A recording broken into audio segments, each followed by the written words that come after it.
The great boxing champion Muhammad Ali ने कहा था, मुझे अपनी ट्रेनिंग के हर एक सेकंड से नफरत थी, लेकिन फिर भी मैं खुद से कहता था कि मुझे क्विट नहीं करना है। अभी ये दर्द झेल लिया तो आगे की जिंदगी चैंपियन की तरह जीऊंगा।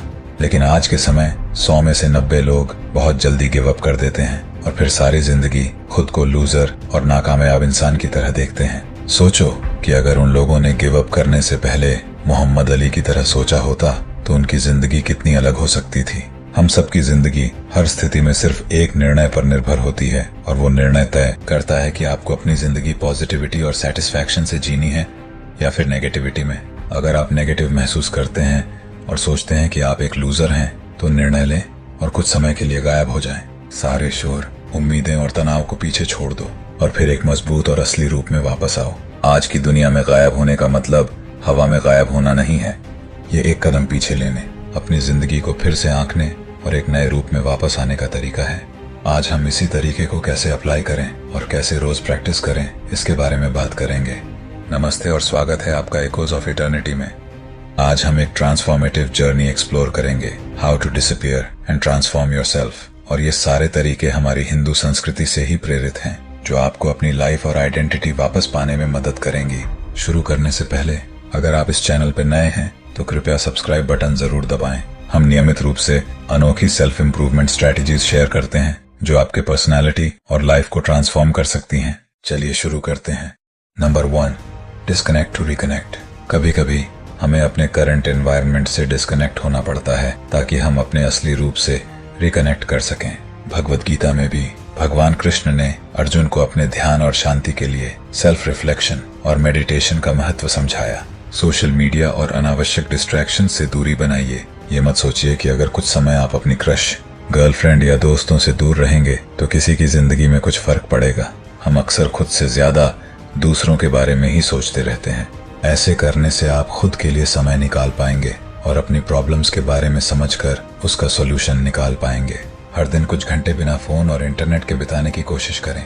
इस वक्त में अकेले नेचर में वॉक कीजिए या कोई भी किताब पढ़िए या फिर सिर्फ अपने थॉट्स को ऑर्गेनाइज कीजिए। ये ब्रेक आपको तनाव से दूर ले जाएगा और आपकी क्रिएटिविटी और प्रॉब्लम सॉल्विंग स्किल्स को एनहांस करेगा। आपको क्लैरिटी और पीस देगा जो आपके ट्रांसफॉर्मेशन जर्नी के लिए जरूरी है। नंबर 2, सेल्फ रिफ्लेक्शन और इंट्रोस्पेक्शन। अपने आप को समझना अपनी जिंदगी को ट्रांसफॉर्म करने का पहला कदम है। भगवद गीता में भगवान कृष्ण ने कहा है, जो व्यक्ति अपने आप पर विजय पा लेता है उसका मन उसका दोस्त बन जाता है, और जो व्यक्ति अपने आप पर विजय नहीं पाता वो खुद का दुश्मन बन जाता है। नियमित रूप से अपने वैल्यूज, स्ट्रेंथ्स और वीकनेसेस के बारे में सोचिए। अपने बारे में आप जितना स्पष्ट रहेंगे कि आपको क्या पसंद है, क्या वो चीज है जो आपके लिए सही है और क्या हानिकारक है, कौन सी चीज है जो आपकी प्रोग्रेस को अफेक्ट कर रही है, जिसकी वजह से आपको नेगेटिव और गिव अप करने के थॉट्स आ रहे हैं। यह सेल्फ नॉलेज आपको ऐसे निर्णय लेने में मदद करेगा जो आपके लिए बेहतर हैं। खुद के बारे में क्लैरिटी होने से आप दूसरों के इन्फ्लुएंस से भी बच सकते हैं। एक सेल्फ रिफ्लेक्शन जर्नल मेंटेन करें। हर रात को अपने दिन के एक्सपीरियंसेस और इमोशंस को लिखिए। इस प्रोसेस से आप अपने पैटर्न्स और ट्रिगर्स को आइडेंटिफाई कर पाएंगे। जैसे जैसे आप अपने आप को ज्यादा समझने लगेंगे, आप अपने गोल्स और प्रायोरिटीज को भी बेहतर समझ पाएंगे। सेल्फ अवेयरनेस का यह प्रोसेस आपको एक्सटर्नल इन्फ्लुएंसेस से बचने और अपने पाथ पर फोकस करने में मदद करेगा। Number 3, create a vision for your new self. अपने नए रूप का एक क्लियर विजन बनाएं, जिस जगह आप फ्यूचर में खुद को देखना चाहते हैं। भगवद गीता के अनुसार अपने कर्तव्य पर फोकस करके और अपने लक्ष्य को विजुअलाइज करके हम अपने जीवन को नई दिशा दे सकते हैं। आप क्या बनना चाहते हैं और इसके लिए आपको कहां से शुरुआत करनी है? अपने गोल्स और एस्पिरेशंस को लिखिए और उन पर काम करना शुरू कीजिए। अपने गोल्स के अनुसार कुछ प्रसिद्ध लोगों को देखिए, उनके स्ट्रगल्स के बारे में जानिए और उन लोगों से इंस्पायर होइए, और हो सके तो अपनी संगत भी अपने गोल्स के अनुसार बनाइए।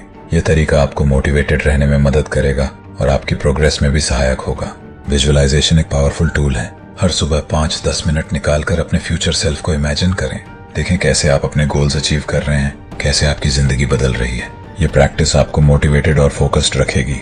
विजन बोर्ड बनाना भी एक अच्छा तरीका है अपने गोल्स को विजुअली रिप्रेजेंट करने का। अपने विजन को याद दिलाने के लिए अपने कमरे में या वर्क स्पेस में इसे लगाएं। नंबर 4, सेट रियलिस्टिक गोल्स और प्लान बनाएं। ट्रांसफॉर्मेशन एक दिन का काम नहीं है। रियलिस्टिक गोल्स सेट करके और उन्हें अचीव करने के लिए प्लान बनाएं। याद रखें, प्लान ऐसा हो जो आपको चैलेंज करे लेकिन रियलिस्टिक हो। पर इम्पॉसिबल नहीं। हर दिन खुद को अपने गोल्स के अनुसार टास्क दें और उस पर काम करें। Smart, specific, measurable, achievable, relevant और टाइम बाउंड गोल्स सेट करें। भगवद गीता हमें सिखाती है कि सब्र और लगन से काम करना जरूरी है। हर टास्क के लिए एक डेडलाइन सेट करें और अपनी प्रोग्रेस ट्रैक करें। हर दिन एक अचीवमेंट आपको मोटिवेट रखेगी और अगले चैलेंज के लिए आपको इंस्पायर करेगी। और कभी आपको गिव अप करने का मन करे तो ये सोचिए कि पेन और स्ट्रगल किसी भी बड़े गोल को अचीव करने का रास्ता है। जैसा कि महान बॉक्सिंग चैंपियन मोहम्मद अली ने कहा था, मुझे अपनी ट्रेनिंग के हर एक सेकंड से नफरत थी, लेकिन मैं फिर भी खुद से कहता था कि मुझे क्विट नहीं करना है। अभी ये दर्द झेल लिया तो आगे की जिंदगी चैंपियन की तरह जीऊंगा। छोटे छोटे स्टेप्स उठाएं। ये अप्रोच आपको सिस्टमैटिकली आपके बड़े गोल्स की तरफ ले जाएगी। नंबर 5, सीक गाइडेंस और सपोर्ट। अपनी ट्रांसफॉर्मेशन जर्नी में अकेले मत रहें। जैसे भगवद गीता में भगवान कृष्ण ने अर्जुन को गाइड किया, वैसे ही आप भी अपने जीवन में मेंटर्स और गाइड्स का सहारा लें। फ्रेंड्स, फैमिली या प्रोफेशनल्स से सपोर्ट लें जो आपको सही रास्ता दिखाएं और मोटिवेट करें। आप अपने मेंटर्स और क्लोज फ्रेंड्स से फीडबैक और एडवाइस मांग सकते हैं। अपनी संगत और सराउंडिंग्स को अपने प्रोफेशन के अनुसार बनाएं। याद रखें, आपकी संगत के जिन लोगों के साथ आप रहते हैं उनका आप पर बहुत असर पड़ता है। अगर आपको लगता है कि आप स्टक हैं तो किसी एक्सपीरियंस्ड पर्सन से डिस्कस करें। उनका पर्सपेक्टिव आपको नए आइडियाज और सॉल्यूशंस दे सकता है। ऑनलाइन कम्युनिटीज और सपोर्ट ग्रुप्स ज्वाइन करें जो आपके इंटरेस्ट और गोल्स से संबंधित हों। ये ग्रुप्स आपको कंटिन्यूअस मोटिवेशन और गाइडेंस प्रोवाइड करेंगे। नंबर 6, एम्ब्रेस चेंज और अडेप्टेबिलिटी। बदलाव को अपनाना और उसके साथ अडेप्ट करना बहुत जरूरी है। भगवद गीता में लिखा है, यह संसार एक नाशवान स्थान है और जो बदलाव को अपनाता है वही सफल होता है। हर सिचुएशन को एक अपॉर्चुनिटी की तरह देखें और उससे सीखें। याद रखें, फेलियर जो आपको सिखाती है, कामयाबी वो सब नहीं सिखा सकती। फेलियर एक एक्सपीरियंस है जो जिंदगी में हर सिचुएशन से लड़ने के लिए आपको मजबूत बनाती है। फेलियर से सीखकर फिर ट्राई करें। अगर फिर फेल हो तो फिर से ट्राई करें और आने वाले चेंजेस को अपनाएं। चेंज के साथ साथ चलने से आप अपने आप को नए चैलेंजेस के लिए तैयार करेंगे। हर नए एक्सपीरियंस को एक लर्निंग अपॉर्चुनिटी की तरह देखें। अगर आपको लगता है कि कोई चीज आपके कंट्रोल के बाहर है तो अपना पर्सपेक्टिव शिफ्ट करें। अडेप्टेबिलिटी का मतलब है फ्लेक्सिबिलिटी और रेजिलियंस। मेडिटेशन और माइंडफुलनेस प्रैक्टिसेस आपको स्ट्रेसफुल सिचुएशंस में भी काम और फोकस्ड रहने में मदद करती हैं। अगर आप मेडिटेशन नहीं भी कर सकते तो कुछ ऐसा कीजिए जिससे आपका ध्यान केंद्रित हो। ये प्रैक्टिसेस आपको हर तरह के चेंजेस और चैलेंजेस के लिए मेंटली प्रिपेयर करती हैं। नंबर 7, पास्ट को छोड़ना। पास्ट के बोझ को छोड़ना आपके ट्रांसफॉर्मेशन के लिए बहुत जरूरी है। भगवद गीता हमें सिखाती है कि हम अपने कर्म पर ध्यान दें और पास्ट को छोड़कर आगे बढ़ें। कभी कभी हम अपने पास्ट को साथ में लेके चलते हैं, स्पेशली आपके साथ जो भी नेगेटिव घटनाएं हुई थी। उन सभी पास्ट की नेगेटिविटी की वजह से आपको प्रेजेंट के कार्य में फोकस करने में परेशानी आती है और कार्य पूरा न होने की वजह से वो नेगेटिविटी आपके साथ ही चलती रहती है। फिर चाहे वो जॉब रिजेक्शन हो, गर्लफ्रेंड से ब्रेकअप हो या फिर कोई पास्ट का फैमिली इश्यू हो, अपने पुरानी गलतियों से सीखें पर उनमें अटके ना रहें। ये सोचें कि जो हो गया उसे हम बदल नहीं सकते, लेकिन जो होने वाला है उसे हम अपने तरीके से ढालने की कोशिश कर सकते हैं और हर स्थिति बेहतर बना सकते हैं। ये सोच आपको एक फ्रेश स्टार्ट देने में मदद करेगी।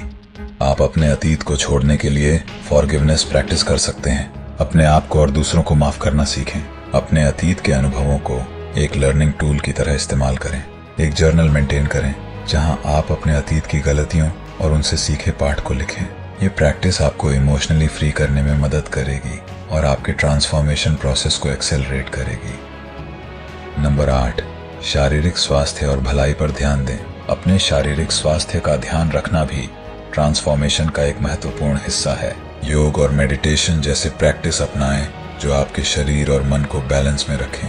हेल्दी खाना खाएं और नियमित व्यायाम करके अपने आप को फिट और एनर्जेटिक रखें। याद रखें, जितना अच्छा हम बोएंगे उतना अच्छा ही हम खाएंगे। वैसे ही जितना अच्छा खाना आप खाएंगे उतनी अच्छी तरीके से वो आपकी शारीरिक और मानसिक स्वास्थ्य को मेंटेन करेगा और आपको आपके काम में फोकस रहने में मदद करेगा। डेली एक्सरसाइज रूटीन फॉलो करें, चाहे वो मॉर्निंग वॉक हो, जिम वर्कआउट हो या योग सेशन। अपनी डाइट में फ्रूट्स, वेजिटेबल्स और बैलेंस्ड न्यूट्रिशन शामिल करें। प्रॉपर हाइड्रेशन और पर्याप्त नींद को अपनी प्रायोरिटी बनाएं। अपने शरीर को हेल्दी और एक्टिव रखने से आपका मन भी शार्प और अलर्ट रहेगा, जो आपके ट्रांसफॉर्मेशन जर्नी में हेल्पफुल होगा। नंबर 9, एक नई स्किल या हॉबी विकसित करें। एक नई स्किल या हॉबी को विकसित करके आप अपने आप को नए अवसरों और अनुभवों के लिए ओपन कर सकते हैं। भगवद गीता में लिखा है कि ज्ञान से ही हम अपने जीवन का उत्तरदायित्व समझ सकते हैं।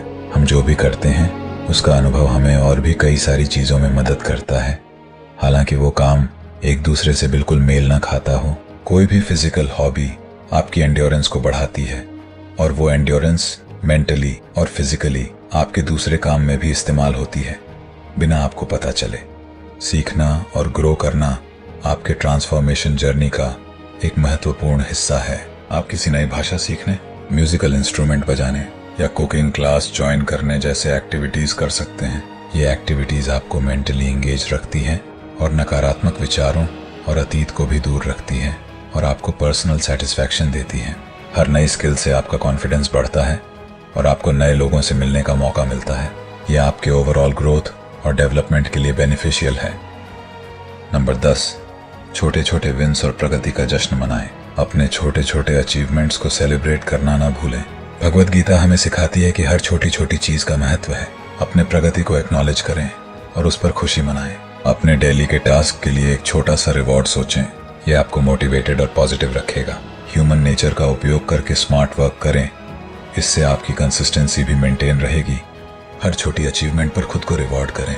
ये रिवॉर्ड्स कुछ भी हो सकते हैं, एक ट्रीट, एक ब्रेक या एक स्मॉल गिफ्ट। अपने प्रगति को ट्रैक करने के लिए एक अचीवमेंट जर्नल मेंटेन करें। ये प्रैक्टिस आपको रिमाइंड करती रहेगी कि आप कितना दूर आ चुके हैं और आपको कंटिन्यूअस एफर्ट के लिए एनकरेज करेगी। हर माइलस्टोन को सेलिब्रेट करने से आपको पॉजिटिव एनर्जी मिलती है और आपके गोल्स को अचीव करने का मोटिवेशन मिलता है। उदाहरण के लिए, जैसे मैं इस चैनल पर वीडियो डालता हूँ और एक गोल सेट करता हूँ कि इस वीडियो पर मुझे 1000 व्यूज आएंगे, तो मैं खुद को रिवॉर्ड दूंगा। और अगर 1000 व्यूज नहीं आते हैं तो मैं एनालाइज करूंगा कि वीडियो की स्क्रिप्ट में क्या कमी थी कि गोल अचीव नहीं हो पाया। उन गलतियों से सीखकर अगले वीडियो में और मेहनत करूंगा और हर दिन ऐसा करने से मेरे वीडियो में इम्प्रूवमेंट होगी और इसी प्रोसेस को प्रगति कहते हैं। मुझे भी मोटिवेट करने के लिए लाइक, शेयर और सब्सक्राइब जरूर करें। इस वीडियो में हमने डिस्कस किया कैसे आप अपने आप को डिसअपियर करके ट्रांसफॉर्म कर सकते हैं। हमने बात की डिस्कनेक्ट होने, सेल्फ रिफ्लेक्शन, विजन बनाने, रियलिस्टिक गोल्स सेट करने, गाइडेंस लेने, चेंज अपनाने, अतीत को छोड़ने, शारीरिक स्वास्थ्य का ध्यान रखने, नई स्किल्स सीखने और अपने छोटे विंस को सेलिब्रेट करने के इम्पोर्टेंस पर। याद रखें, भगवद गीता का पाठ सिर्फ सीखने के लिए नहीं है, ये टीचिंग्स को डेली एक्शंस में ट्रांसफॉर्म करने के लिए है। एकोज ऑफ इटर्निटी देखने के लिए धन्यवाद। अगर आपको ये वीडियो हेल्पफुल लगा हो तो प्लीज कमेंट करके जरूर बताएं। वीडियो को लाइक और शेयर करें और इनर स्ट्रेंथ, पर्सनल ग्रोथ और सेल्फ इंप्रूवमेंट की और भी जानकारियों के लिए हमारे चैनल को सब्सक्राइब करें। याद रखें, हर कदम आगे बढ़ने का मतलब प्रगति है। पॉजिटिव रहें और आगे बढ़ते रहें। मिलते हैं अगले वीडियो में।